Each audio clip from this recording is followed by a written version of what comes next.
Deuteronomy 16, Passover and the Festival of Unleavened Bread.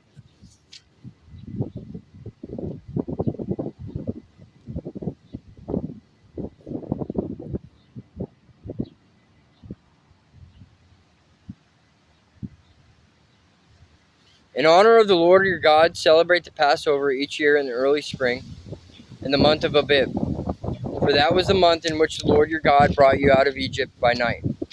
Your Passover sacrifice may be from either the flock or the herd, and it must be sacrificed to the Lord your God at the designated place of worship, the place he chooses for his name to be honored. Eat it with bread made without yeast. For 7 days, the bread you eat must be made without yeast, as when you escaped from Egypt in such a hurry.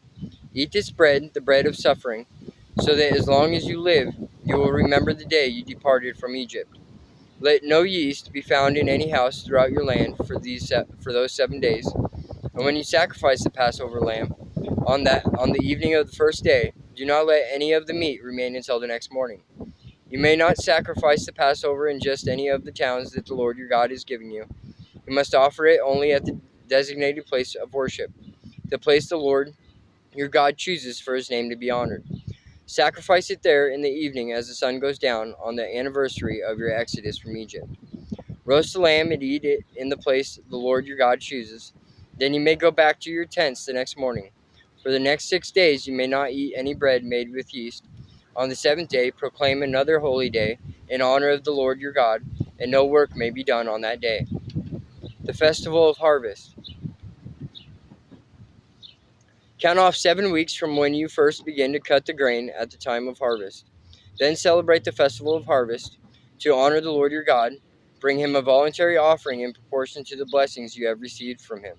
This is a time to celebrate before the Lord your God at the designated place of worship. He will choose for his name to be honored. Celebrate with your sons and daughters, your male and female servants, the Levites from your towns, and the foreigners, orphans, and widows who live among you. Remember that you were once slaves in Egypt, so be careful to obey all these decrees. The Festival of Shelters. You must observe the Festival of Shelters for 7 days at the end of the harvest season. After the grain has been threshed and the grapes have been pressed, this festival will be a happy time of celebrating with your sons and daughters, your male and female servants, and the Levites, foreigners, orphans, and widows from your towns. For 7 days you must celebrate this festival to honor the Lord your God at the place he chooses. For it is he who blessed you with bountiful harvests and gives you success in all your work. This festival will be a time of great joy for all.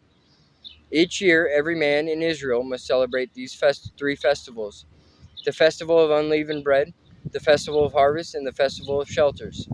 On each of these occasions, all men must appear before the Lord your God at the place he chooses, but they must not appear before the Lord without a gift for him.